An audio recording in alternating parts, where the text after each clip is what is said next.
23절부터 31절까지 말씀은 모세부터 가나안에 들어갈 때까지 믿음의 조상들이 보여준 그 믿음을 이야기하고 있습니다. 모세를 언급하기 전에 바로 왕의 명령을 두려워하지 않았던 모세의 부모가 보여준 그 믿음에 대해서 먼저 이야기하고 있죠. 23절을 보면 믿음으로 모세가 낳았을 때에 그 부모가 아름다운 아이임을 보고 석 달 동안 숨겨 왕의 명령을 무서워하지 않았다라고 말합니다. 애굽의 왕조가 변하면서 이 히브리 민족에 대한 대우도 변합니다. 핍박의 대상이 되었고 노역의 대상으로 바뀌게 되죠. 대규모 건축과 토목공사에 투입해서 노예처럼 부리고 억압을 해도 히브리 민족이 약해지지 않자 또 다른 정책을 내세웁니다.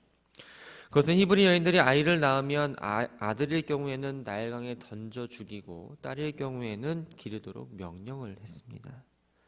남자아이들은 태어나자마자 죽음을 당할 운명에 처해 있었고 이를 어기는 사람은 바로 왕을 대적하는 큰 죄를 지어 그에 합당한 벌을 받아야 했지요. 이러한 때에 모세가 태어났습니다. 부모 눈에 예쁘지 않은 자식이 없겠지만 이 암울함과 요게벳이 보기에 모세는 다른 아이와는 좀 다르다고 느꼈습니다. 스데반은 자신의 설교에서 아기 모세를 하나님 보시기에 아름다웠다라고 말합니다. 그러니까 모세가 외적으로 아름다울 뿐만 아니라 그 내적에도 이미 선한 상태였다는 거예요. 아름다운 모세의 모습을 보면서 부모는 모세를 향한 하나님의 특별한 섭리가 있음을 보았고 믿음으로 바로왕의 명령을 따르지 않고 석 달 동안 숨겨서 잘 키웁니다. 그러나 더 이상 숨길 수 없게 되자 갈대 상자에 모세를 담아 나일강과 갈대 사이에 두었고 때마침 목욕을 나왔던 바로왕의 공주가 그것을 발견하고 모세를 키우게 되죠. 모세의 어머니는 유모로 궁궐에 들어가게 되었고 모세는 애굽 왕실에서 왕자 신분으로 살아갈 수 있게 되었습니다. 당시 무남동녀였던 바로왕의 딸의 아들로 불린다는 건 애굽 왕실의 모든 권리를 상속하는 사람이라는 걸 의미합니다. 모세가 어릴 때는 애굽 공주의 아들로서 많은 특혜를 누렸습니다. 그러나 성년이 되면서 어렸을 때부터 어머니 요게벳으로부터 교육을 받았던 하나님에 대한 신앙, 또 자신이 히브리인이라는 그 정체성을 점점 더 확고히 해져 갔습니다. 모세는 자신의 정체성에 대해서 아는 것으로 끝나지 않고 바로 실행에 옮깁니다. 그것이 바로의 공주의 아들이 칭함받기를 거절했다입니다. 이것은 하나님께서 자기 민족을 향해 행하실 뜻에 근거한 행위였습니다. 자기에게 주어질 어떤 부귀와 영화, 평안함, 또한 장래가 보존된 것 모든 것들을 내려놓고 자기 동족과 같이 고난받는 자리에 있는 사람이 되는 걸 선택했다는 거죠. 저자는 모세가 애굽 왕실의 삶을 떠나 하나님 백성과 함께 고난받는 것을 그리스도를 위하여 고난받는 것과 동일한 것으로 이야기합니다. 그리스도께서 사람들을 위해 하늘 영광 버리시고 이 땅에 오셨으며 또 사람들에게 멸시와 조롱을 당하고 십자가에 죽으셨던 것처럼 모세 역시 애굽에서 종살이하는 자기 백성을 위해 자기 앞에 보장되어 있던 모든 것들을 내려놓고 백성들과 함께 그 길을 걸어간 것이 바로 고난의 길이었기 때문입니다. 모세가 이렇게 행동할 수 있었던 건 일시적이며 눈에 보이다가 없어지는 소유와 세상 즐거움을 바라보지 않았고 믿음의 눈으로 결코 썩어지지 않는 영적 가치를 구별하고 하나님으로부터 받을 상급을 중요시 여겼기 때문에 가능했던 행위였습니다. 모세는 애굽을 2번 떠납니다. 첫 번째는 자기 동족을 박해하는 애굽 사람을 살해하고 나서 바로를 피해 미디안 광야로 피해가는 일입니다. 두 번째는 바로 애굽을 탈출할 때였죠. 27절에 애굽을 떠난 사건은 바로 두 번째 출애굽한 사건을 말합니다. 모세가 애굽 왕이 그 이스라엘 백성들을 놓아주길 완강히 거부했는데 그것을 무서워했다면 자기 백성을 이끌고 과감하게 애굽을 탈출하지 못했을 겁니다.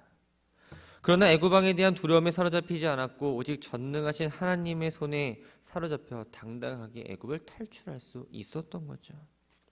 또한 출애굽한 이스라엘 뒤를 추격해오는 것 가운데서 조금도 모세는 두려워하지 않고 담대히 하나님을 의지하며 나아갔습니다.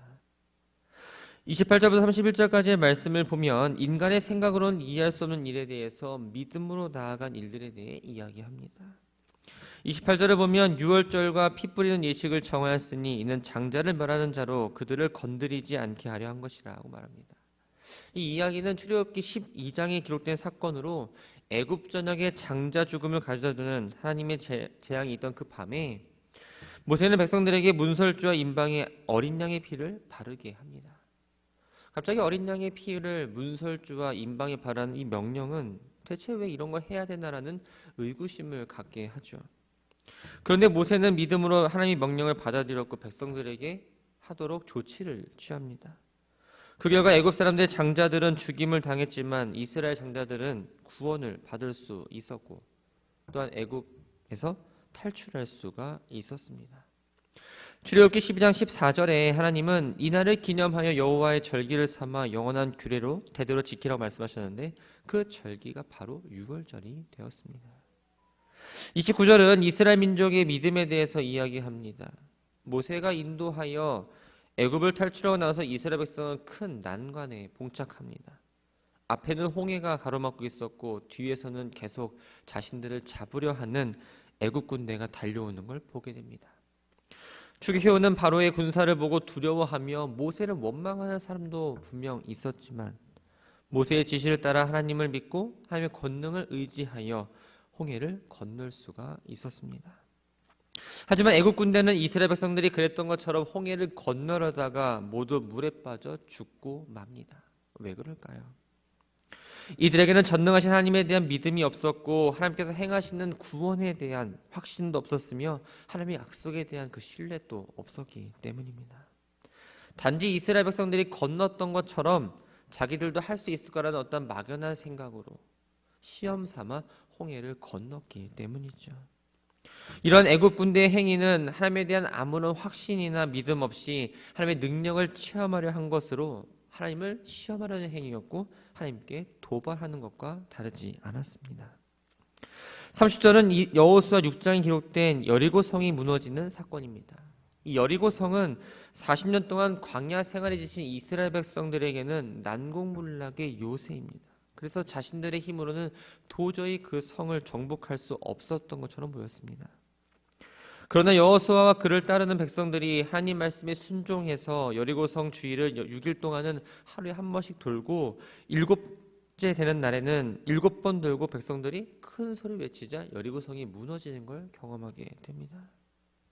만약 이들이 하나님의 능력을 믿지 않는 자들이었다면 어땠을까요? 하나님이 하신 명령이라 할지라도 그 명령을 귀담아 듣지 않았을 것이고 순종하지 않았을 겁니다. 그러나 하나님이 전능하신 능력을 믿었고 하나님이 말씀하신 게 정말 무모하다라고 생각하기도 했지만 이들은 그 말씀이었기 때문에 순종함으로 여리고성을 정복할 수 있게 되었습니다. 하나님이 행하신 일은 참 오묘합니다.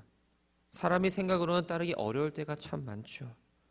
그러나 하나님의 위대한 역사를 우리가 경험하려면 우리에게 그 믿음이 있어야 합니다.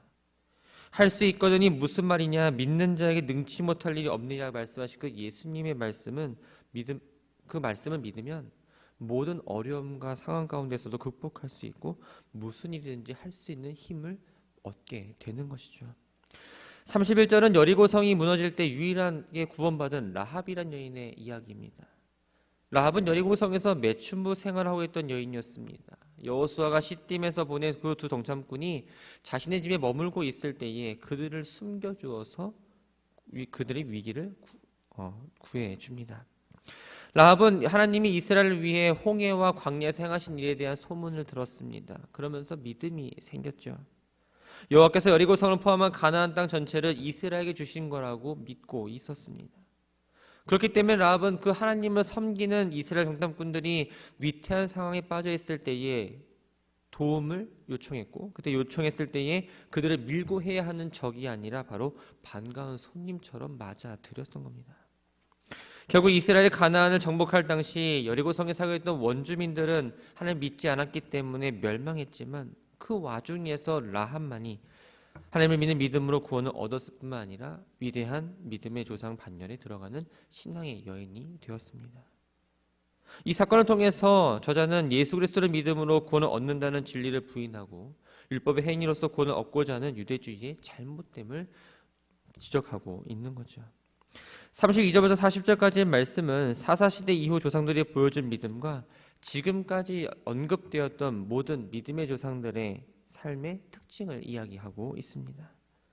32절에 나오는 기드온, 바락, 삼손, 입다는 사사시대를 대표하는 믿음의 사람들이고, 다윗과 사무엘과 선지자들은 왕정시대를 대표하는 믿음의 사람들입니다. 이들은 어떤 믿음의 모습을 보여줬을까요? 먼저 믿음으로 나라들을 정복합니다. 사사 기드온과 바락과 삼손과 입다뿐만 아니라 다윗 왕 역시 위대한 전쟁 영웅입니다. 이들은 전쟁에 나갈 때 칼이나 창도 물론 중요했지만 더 중요한 건 믿음이라 생각하고 그것을 가지고 전장으로 나아갔습니다.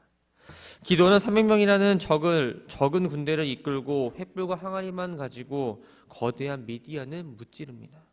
바락은 철병과 900대를 갖춘 시세라의 강력한 군대에 맞서서 기적적으로 승리를 거두게 되죠. 삼손은 블레셋을, 입다는 암몬을 물리쳤으며 다윗은 블레셋과 암몬과 모압을 비롯한 여러 이방 나라들과 전쟁에서 이겨서 이스라엘에게 평화를 가져다 주었습니다. 두 번째는 의를 행했습니다. 이 의라는 건 지도자에게 요구되는 가장 기본적인 요건입니다. 의를 행했다는 건 하나님께 대한 믿음을 가진 사사들이나 또 왕들이 의롭고 바르게 통치한 걸 의미합니다. 사무엘은 흠잡을 데가 없었던 정직하고 공의로운 지도자였고, 다윗 역시 이스라엘 다스릴 때 모든 백성에게 공의로 행했습니다. 이 두 사람 모두 불의한 이득을 탐하지 않았고 이기적인 목적을 위해서 자신의 권력을 사용하지도 않았죠. 전쟁에서 승리한다, 다윗 가문이 왕권을 보장받는다는 약속을 받기도 했으며, 삼손과 다윗은 그들의 힘으로 사자의 입을 찢어버리기도 합니다. 다니엘의 경우 우상숭배 위협과 하나님에 대한 신앙으로 인해 핍박을 받으면서도 끝까지 믿음을 지키려다 사자굴에 들어갔을 때 하나님이 보내신 그 천사가 사자 입을 막아버리는 역사를 경험하기도 했습니다. 다니엘의 세 친구인 사드락과 메삭과 아벳느고는 느부갓네살이 만든 그 금신상에 절하지 않는다는 이유로 맹렬히 타는 그 풀무불에 들어가게 되었는데, 하나님께서 그들을 보호해 주셔서 머리털 하나, 옷가지 하나 거슬리지 않는 기적을 베풀어 주시기도 했죠. 하나님께서 보호해 주셔서 대적의 칼날을 피할 수 있는 상황도 있었습니다. 다윗은 사울의 칼을 피했고, 엘리야는 아합의 칼날을 피했고, 엘리사는 아람 왕의 칼에서 구함을 받았습니다. 또 절망적인 상황에서도 믿음을 잃지 않는 이들은 전혀 예상하지 못한 놀라운 힘을 얻기도 합니다. 삼손은 두 눈이 뽑혔습니다. 하지만 하나님의 힘을 얻어서 블레셋을 대파했고, 죽음을 앞두고 얼굴을 벽을 향해 기도했던 히스기야는 하나님의 은총을 입어 다시 건강함을 회복했고, 드보라는 비록 연약한 여자였지만 하나님께서 함께 하심으로 자기 백성을 가나안 왕 야빈의 침략으로부터 구해낼 수가 있었습니다. 35절부터 38절까지의 말씀은 믿음으로 고난을 이긴 조상들에 대해서 이야기합니다. 저자는 유대인 교회가 당한 것과 같은 고난을 조상들도 당했다라고 이야기하며 믿음을 가르치고 있는 거죠.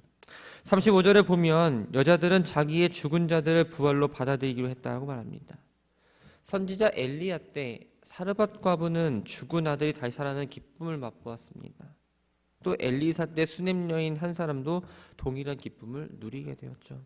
나인성의 과부도, 또한 나사로의 누이인 마르다와 마리아, 도르가 역시 마찬가지입니다. 또 어떤 사람들은 이 세상의 삶보다 하나님과 함께하는 삶을 더 사모했기 때문에 그들에게 심한 고난과 고문이 와도 구차하게 풀려나기를 원치 않았습니다. 여기서 심한 고문이란 말의 뜻 안에는 북을 치는 것처럼 죽도록 때린다라는 의미가 있습니다. 죄수를 형틀 위에 누인 다음에 팔과 다리가 팽팽해지도록 말뚝에 잡아매고 나서 그 팔다리의 연결 부분을 창으로 찌르고 또 피를 내고 배와 가슴을 북치듯이 찢어서 죽였습니다. 성경에는 자세하게 기록되지 않았지만 수많은 이름 모는 그 신앙인들이 새로운 삶과 부활을 믿고 그것에 근거해서 하나님과 그의 의를 의지함으로 자신들의 생명을 기꺼이 바쳤던 거죠. 또 어떤 이들은 조롱과 채찍질뿐 아니라 결박과 옥에 갇히는 시련도 받았다라고 말합니다. 선지자 예레미야는 하나님의 말씀을 전했다는 이유 하나만으로 제사장 임멜의 아들인 바솔에게 매를 맞고 많은 사람들에게 조롱을 당했습니다.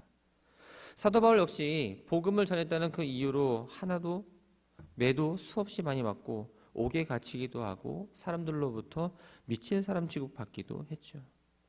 또 돌로 치는 것과 톱으로 켜는 것과 시험과 칼로 죽임을 당하기도 했습니다. 율법에 의하면 간음죄를 범한 사람이나 또한 우상 숭배한 사람을 처형할 때는 돌로 쳐 죽이라는 규정이 있습니다.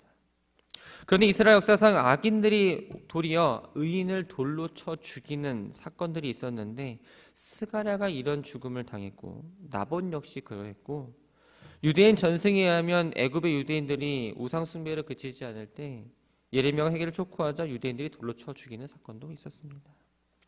이사야는 히스기야 왕의 아들인 므낫세 앞에서 톱으로 두동나 죽임을 당했고 사울 왕 역시 제사장들에 의해서 죽음을 당했고 아합의 아들 이세벨에 의해서 선지자들도 죽임을 당했습니다.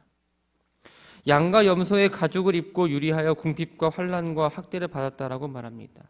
이 유리하다라는 말에는 이리저리 돌아다닌다는 뜻이 있습니다. 순교하지 않고 살아있는 자들이 겪는 고통이 담겨있는 말이죠. 이들이 산과 들로 다닐 때 입었던 옷이 바로 양과 염소의 가죽입니다.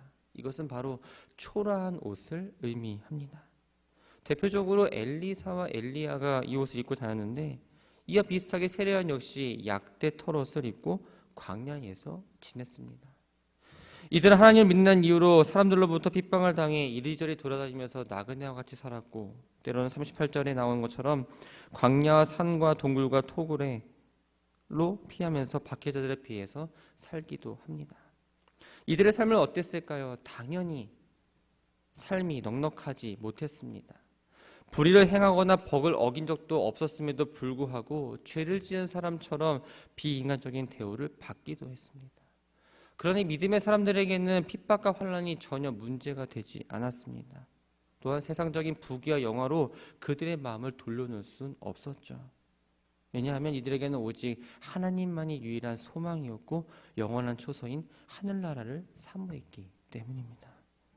지금까지 살펴본 믿음의 조상들은 하나님에 대한 믿음을 통해 앞으로 오실 메시아의 구원에 대해서 약속을 받았지만 그들이 살아있을 때 그것을 누리지는 못했습니다.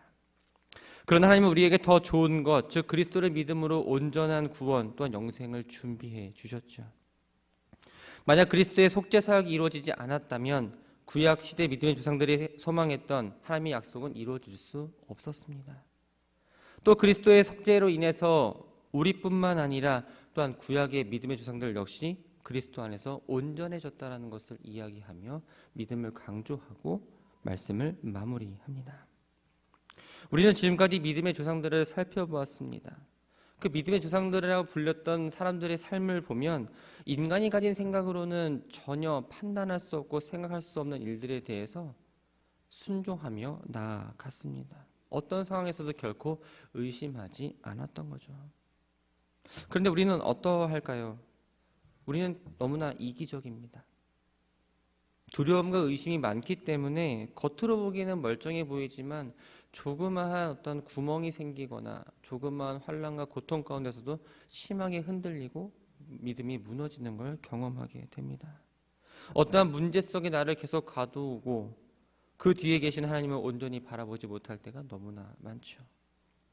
구약시대 믿음의 조상들은 예수님을 보지 않고도 믿음으로 권능을 행하며 나아갔습니다. 그렇다면 우리는 하나님께서 우리를 위해 예비해 놓으신 그 예수님을 알기 때문에 성령의 능력을 알기 때문에 그것을 힘입어 더욱 믿음으로 나아갈 수 있어야 합니다. 어떤 상황이 찾아와도 내가 이길 수 있고 견딜 수 있고 버틸 수 있는 건 내 능력이 아니라 바로 하나님께서 함께 하시기 때문에 하나님의 향한 믿음이 나에게 있기 때문에 가능함을 기억하시기 바랍니다. 우리는 한 치 앞을 내다볼 수 없는 삶을 살아갑니다. 그래서 불안해하기도 하고 때로는 어떤 선택의 갈림길에서 무엇을 선택해야 되나 우왕좌왕할 때도 있습니다. 하지만 하나님과 함께 동행함으로 우리는 불안하지 않을 수 있습니다. 주님의 말씀을 따라 살아갈 때 선택의 고민에서 자유로울 수가 있는 거죠. 우리는 수많은 선택과 고민 가운데 나아갑니다. 여러분들은 오늘 하루 어떤 삶의 방향으로 나아가시겠습니까? 내 생각을 내려놓고 하나님께서 말씀하시는 것에 따라서 믿음으로 나아가는 우리 모든 성도들 되기를 주의 이름으로 축원합니다.